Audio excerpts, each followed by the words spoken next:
Como un discurso de 6 minutos de un presidente. El dis- Pero solamente el protocolo para tú llegar y no, saludar. porque no es grabado. ¿Eh? Eso es grabado. Eso no es en directo.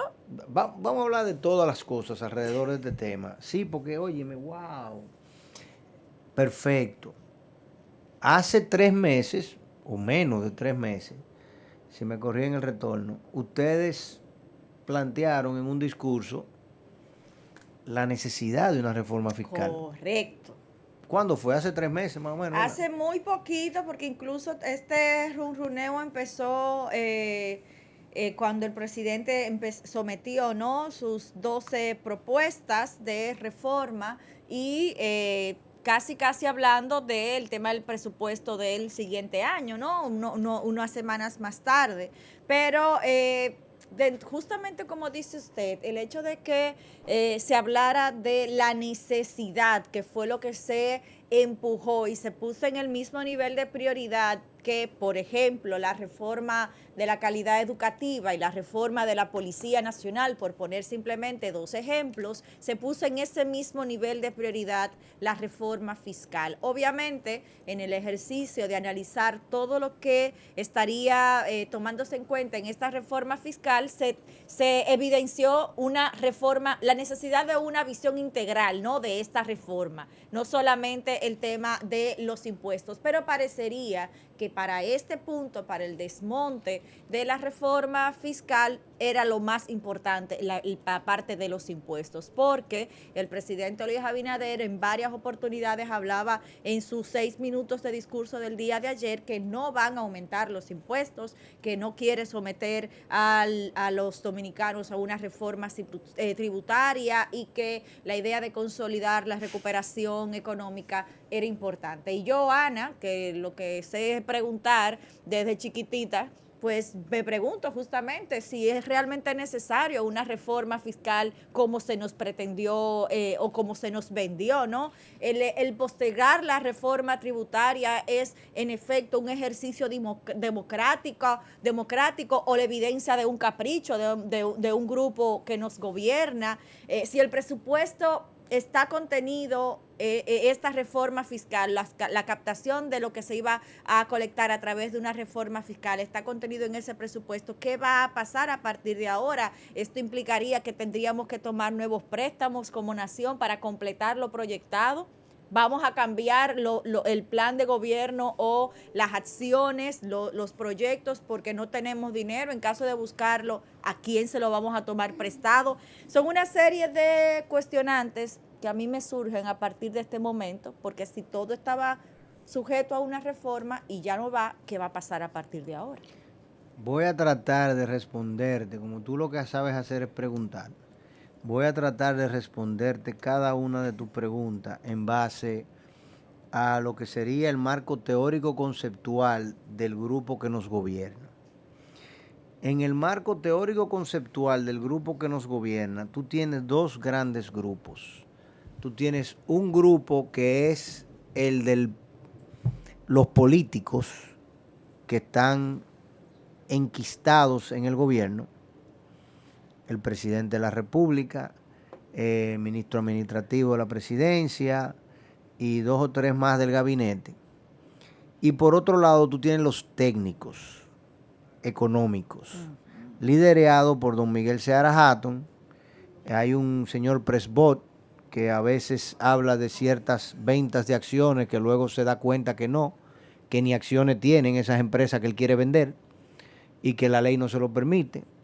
Y que cuando era el gobierno anterior, él estaba muy atento a la falta de información que tenía la nación dominicana sobre el presupuesto. Ya ahora parece que no hace tanta falta. Eso ya no es un tema tan candente como lo era antes. Entonces, para don Miguel y el grupo técnico del gobierno, el equilibrio macroeconómico es lo fundamental. Pero además del equilibrio macroeconómico, un desarrollo, un crecimiento económico que lleve a un desarrollo, que no es lo mismo. O sea, la nación dominicana tiene 50 años siendo la nación latinoamericana que mayor crecimiento económico refleja.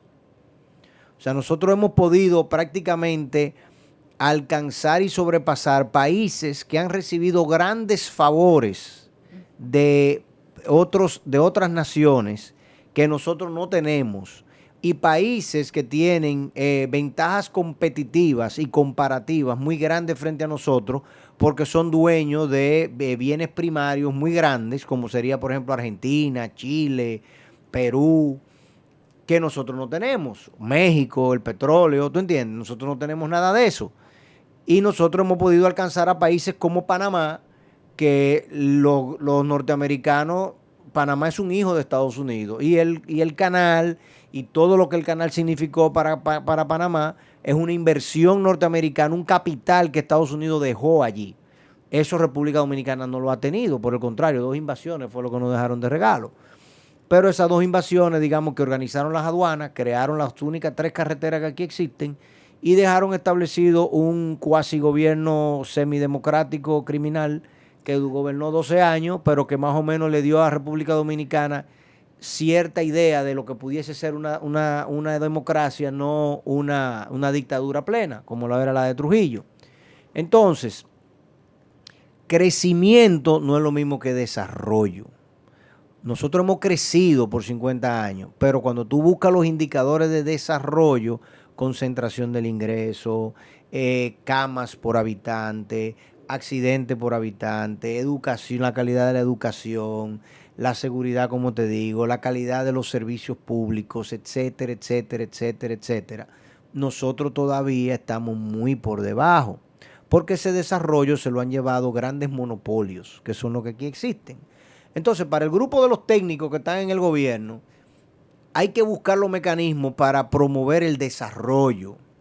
Y ciertamente una reforma tributaria, que no es lo mismo que una reforma fiscal, correcto, es necesaria si tú quieres discutir y mover las estructuras actuales que existen dentro del aparato productivo dominicano, que son anquilosantes y que no te permiten llegar al desarrollo. O sea, este año vamos a crecer un 13%. ¡Wow! Frente a una caída del 8% del año pasado, significa que crecimos un 5% frente al 2019. Tú lo divides entre 2 años, un crecimiento muy bajo de un 2,5%, un 3%, pero es crecimiento. Frente a otros países que no lo están haciendo. Lo estamos haciendo con un equilibrio macroeconómico. Las tasas de interés están bajas, la inflación está por debajo de 2 dígitos, la tasa de cambio está totalmente, al contrario, deflactada. Los niveles de balanza de pago, como te dije en el día de ayer, nosotros tenemos una balanza de pago y unas reservas internacionales que ya nos permiten prácticamente cubrir casi un año de importaciones. O sea, aquí hay un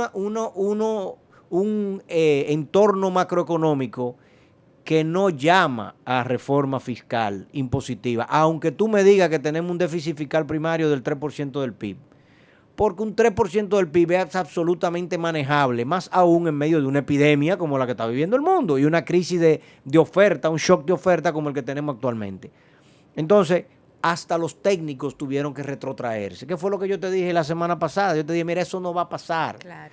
Y hoy me dio mucha risa, por decirlo de una forma, cuando escuché a don Miguel decir, oye, es que cuando tú no comparas con el mundo entero está en crisis, tú no puedes, los organismos, ¿tú te acuerdas que yo te dije? Las agencias de crédito no van a poner a República Dominicana, no le van a dar una mala nota a República Dominicana porque no se la pueden dar. Porque el Fondo Monetario Internacional a nosotros no nos puede dar mala nota. Que fue la justificación que se utilizó hace semanas atrás. Hace 12 semanas estaban hablando de eso y tú tienes que decir, bueno, pero o será, o se hacen, o son o se hacen. Porque mínimo, porque es que este no es el mundo de hace 30 años. Cuando Andida Juárez, a principios de los 90, con su Fundación Economía y Desarrollo, te metía unos cartuchazos, todo el mundo tenía que comprárselo, ¿tú entiendes? Porque aquí no había información, aquí no habían agencias calificadoras presentes en República Dominicana. Nosotros éramos, hace 30 años, parece que hace mucho, pero hace tan solo 30 años, este era un país muy diferente. Sí. Y yo que trabajaba para el gobierno a mediados en ONAPLAN, precisamente en el mismo, o lo que hoy en día es el Ministerio de Planificación, te puedo decir que las cosas se veían de otra forma y nosotros éramos un país primario totalmente, hace 30 añitos. Entonces, todo eso hace que justificar desde el punto de vista económico una reforma para aumentar los impuestos es muy difícil. Ciertamente nosotros tenemos que hablar aquí de modificar las estructuras de los mercados. O sea, que hay unos mercados oligopólicos ridículos que abusan y que te crean barreras importantes. Ciertamente tenemos que hablar del tema de los beneficios que tienen ciertos sectores que ya son maduros, como el sector turismo, que nadie lo quiere tocar, porque es el único sector, ¿verdad? De este gobierno es el sector. Entonces nadie puede hablar de eso. Pero tú tienes que decir, ven acá, pero ¿por qué usted tiene que tener unos beneficios 40 años? 50 lo que hablábamos años. Ayer, claro. O sea, porque yo puedo entender que una empresa nueva necesite, como el niño nuevo, cuando va a empezar a caminar, usted tiene que agarrarlo de la manita y usted tiene que llevarlo. Pero ningún tajalán de 14 años, yo le digo, mira, párate de la cama y ponte tu ropa. Yo no tengo que ponérsela.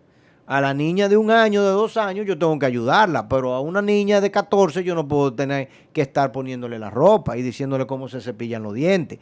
Entonces, una empresa que tenga 20, 25 años ya trabajando en República Dominicana, 10, 15 años, ¿por qué yo te tengo que proteger? ¿Por qué yo te tengo que subsidiar? Cuando esos subsidios yo los puedo utilizar para otra cosa. Claro. ¿Entiendes? Las telefónicas en República Dominicana, ¿por qué tenemos que protegerlas?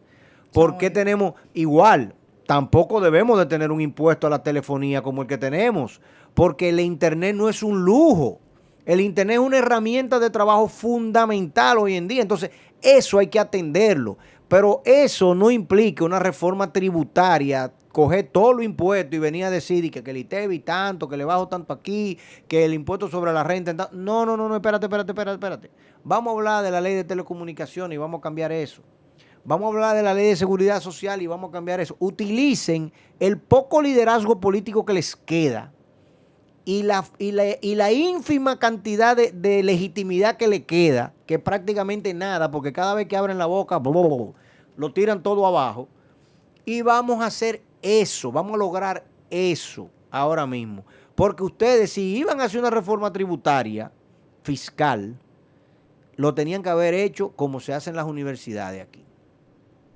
¿Entiendes? Tú sabes cuándo se hacen las universidades, ¿verdad? Aquí todas las universidades se aprobaron entre el 16 de mayo y el 16 de agosto. Yo no sé por qué, pero es ahí que lo hacen. Busca la estadística y tú te darás cuenta.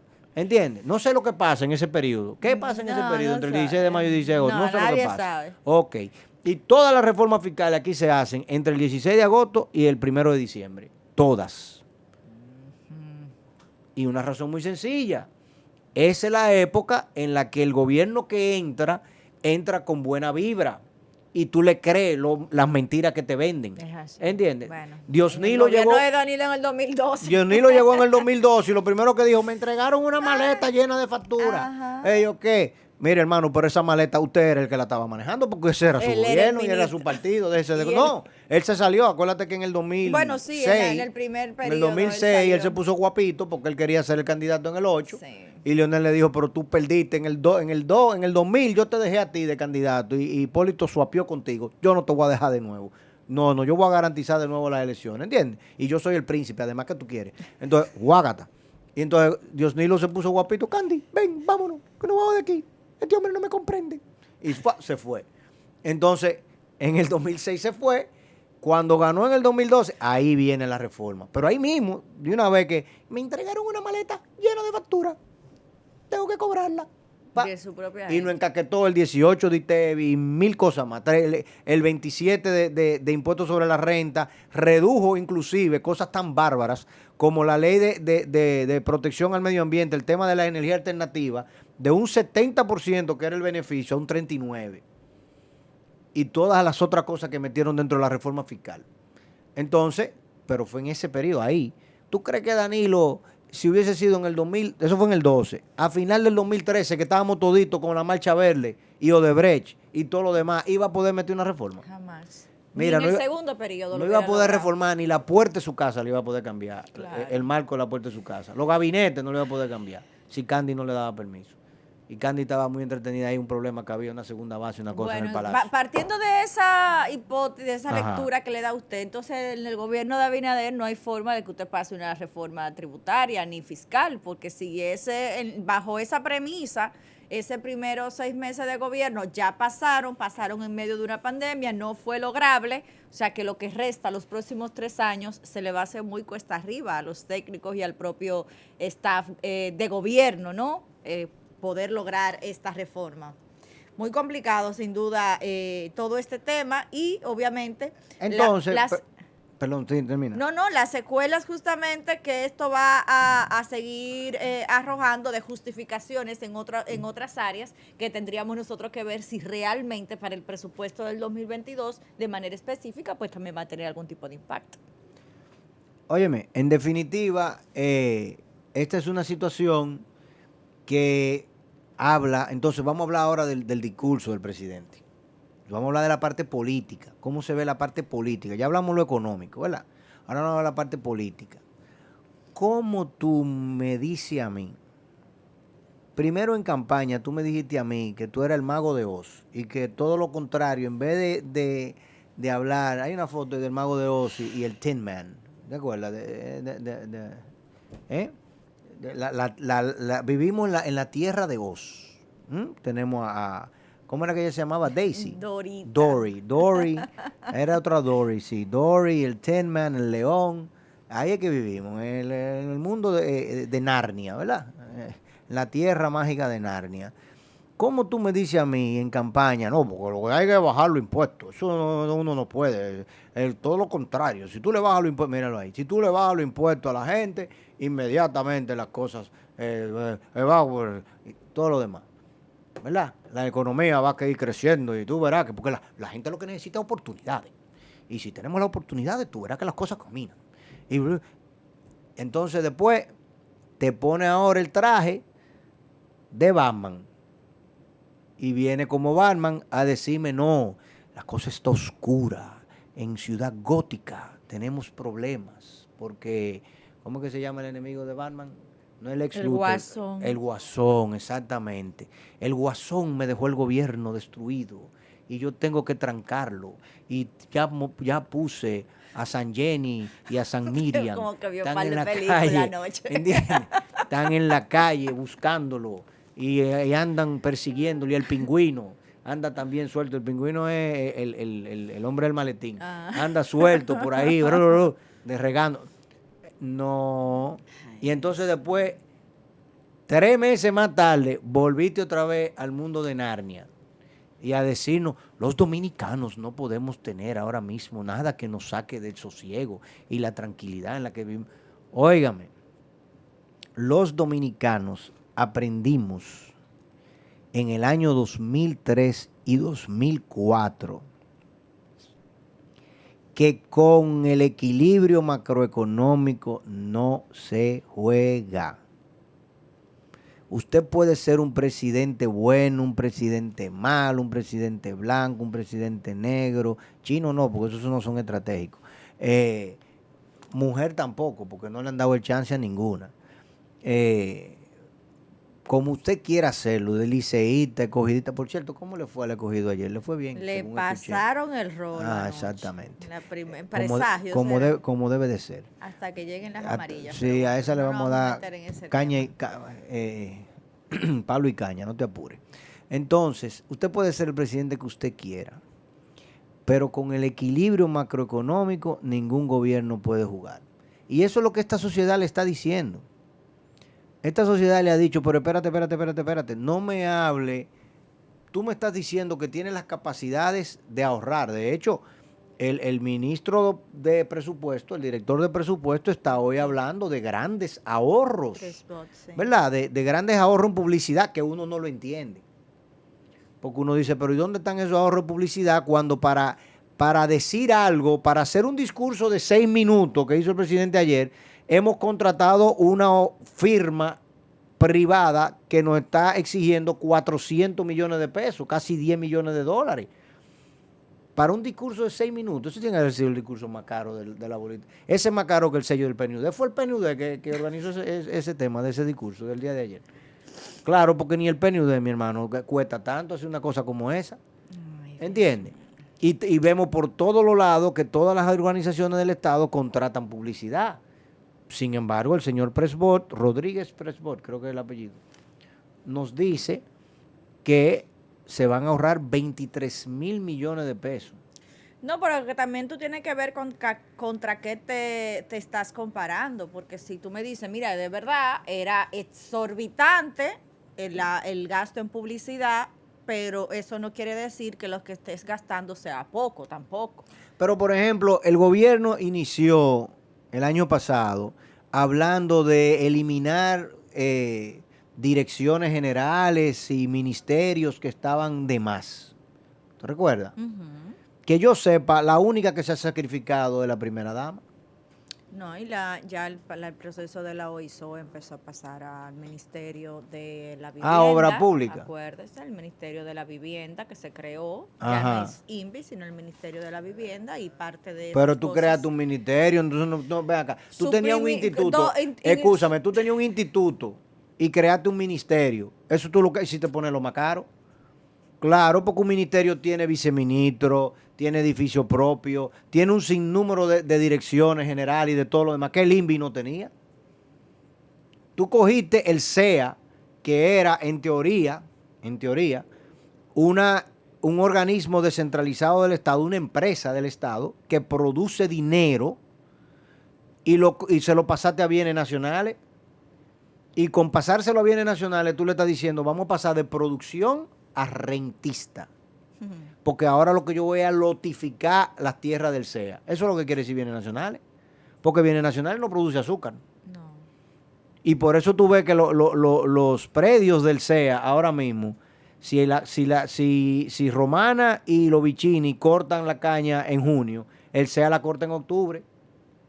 Y si ellos cortan en diciembre, el SEA corta en marzo y en abril. Y tú dices, ¿qué lío es este? ¿Cómo es? La flor de la caña ya está vieja, así cayéndose, y todavía no han cortado la caña.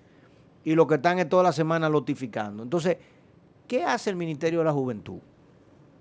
¿En qué se ha dedicado el Ministerio de la Juventud? En este año y medio, ¿qué podemos destacar del Ministerio de la Juventud? El Ministerio de la Mujer. ¿Para qué se dedican? O sea, hay espacio para tú reducir cosas y sacarme todo eso del medio. ¿Por qué no podemos seguir teniendo ministerios por condición humana? Porque ahorita vamos a tener el Ministerio del Cojo. Claro. No, porque los cojos también necesitan un ministerio. Y quizás, yo no sé, ¿te entiendes? O sea, el ministerio de los viejos. Porque si hay uno de la juventud, ¿por qué no hay uno de la vejez? Bueno, hay una dirección que trabaja con los No. Ministerio, escúchame. Porque hay un ministerio para los jóvenes y no hay uno para los viejos. Yo necesito entender. Y si hay un ministerio para la mujer, ¿por qué no hay uno para el hombre? Y no hay uno para los niños. Está el CONANI. ¿Entiendes? No, ministerio. No me diga dirección general porque no tenemos el mismo rango. Si tú te vas en una jipeta CRB y no te vas en un atajo. No es lo mismo. ¿Entiendes? O sea, hay espacio para ahorrar. Yo creo que hay espacio, mucho espacio. Y para redireccionar el gasto, hay mucho espacio. Entonces, en el presupuesto del año que viene pudiese presentarse, yo creo que nadie se va a quejar, que nos digan, y anulamos la Secretaría de la Mujer y anulamos el Ministerio de la Juventud y todo eso pasa a Profamilia.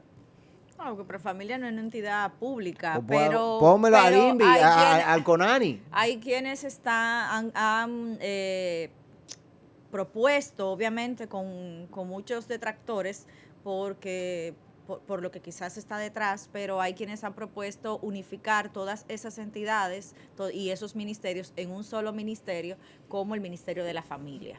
Se propone crear el Ministerio de la Familia y bajo esa sombrilla esté la Dirección para la Mujer, Juventud, todas las iniciativas que fueran necesarias. Todas las condiciones humanas. Que fuesen necesarias. ¿Entiendes? Pero no podemos tener tantos ministerios. Porque un ministerio para cada condición humana. Para los no videntes un ministerio, para los sordos un ministerio, para los mudos un ministerio. No, para cada condición humana. Para las divorciadas un ministerio. Se está pasando. No, pero ven acá, son condiciones humanas, todas. Porque yo no entiendo. O sea, analízalo desde el punto de vista de un ser humano. Atiende, tú naciste, ¡ping! ¿Verdad? Tú pasas, desde el punto de vista del Estado, tú pasas al CONANI. Cuando ya tú pasas a los 12 años, entonces tú pasas al Ministerio de la Juventud. Entonces el Ministerio de la Juventud coge esa cédula tuya y ellos son que te atienden. Pero como tú eres mujer, cuando ya tú cumples 18, entonces tú pasas al Ministerio de la Mujer. ¿Entiendes? O sea, ¿qué es esto? ¿De qué que tú me estás hablando? No, definitivamente hay mejores prácticas que se pueden aplicar, sin duda, que pueden eficientizar el gasto, eficientizar el trabajo de una forma más integral, se pueden mejorar muchísimas cosas. Y obviamente también el tiempo que eso sucede, hay entidades que son necesarias por la labor que desarrollan. Y obviamente cuando tú tienes todavía un país en el que la niñez, los adolescentes son vulnerables en un alto porcentaje, cuando las mujeres, que lamentablemente todavía en el país existen altos porcentajes de mujeres que son violentadas de forma intrafamiliar, y eso también no se maneja de manera apropiada ni en los procesos fiscales, ni en la consecución de las, digamos que las condenas o el castigo que se le debe dar a la persona que ha violentado de forma intrafamiliar, pues también que hayan entidades como el Ministerio de la Mujer, o más bien quienes desarrollen labores como esa, pues son muy necesarias. Obviamente, volvemos al punto inicial, hay muchas formas en las que eso se puede hacer de una forma más integral. Pero es que no hay accountability, no hay accountability. La duplicidad de funciones obviamente no se ponga de manifiesto. Hay muchas formas de que se pueda hacer mejor lo que es necesario. No hay accountability. Es lo mismo que este tema de la contratación de especialistas para el tema de la publicidad. Yo quiero que me diga a mí el presidente o el mismo Macarrulla, que es empresario, si él va a tener en su empresa a una persona contratada para manejar relaciones públicas y le va a pagar 100,000 pesos. Y luego, encima de eso, él va a contratar a un John Rubicam, que sé yo qué, o a otro de lo que hay aquí, que agencias publicitarias, y le va a pagar 10 millones de pesos mensuales, por encima de los 100,000 que le está pagando al relacionador público que él tiene adentro. ¿Te suena? ¿Te suena lógico? Entonces, ¿por qué tenemos una DICON que yo le estoy gastando como Estado 5, 8 millones de pesos al mes, y también voy a contratar 400 millones de pesos para otra cosa más? O sea, ¿eso lo haría un empresario? No. Elegimos un empresario para el que gobierne, junto con su equipo empresario. Entonces, gobierne como empresario, campeón. Sí, manéjeme con eficiencia la cosa. Los empresarios no emplean amigos. Los empresarios no emplean amigos. Yo no conozco un empresario que emplee amigos. Los empresarios emplean servidores, gente que les sirve, que son eficientes, que son productivos, profesionales. Eso es lo que los empresarios emplean. Tú no empleas a una gente de que no, porque ese es mi hermano, yo y él nos criamos en el barrio. No, qué pena. Sí, pero ese tipo, lo único, yo y él bebíamos trago juntos. Yo no lo puedo emplear por eso. Y ya el propio presidente de la Cámara de Diputados se refirió a ese tema, donde él decía, mira, es que no estamos manejando con nepotismo. Parecería como que él se sustrajo del partido, se sustrajo del gobierno. ¿Pero cuál presidente de la Cámara de Diputados? Pacheco. ¿Quién más? Él se está quejando del nepotismo. Él dijo que hay nepotismo en este gobierno. Y amiguismo. En un momento en el que es nombrada la directora de competencia sin ir a debate. Pero bueno.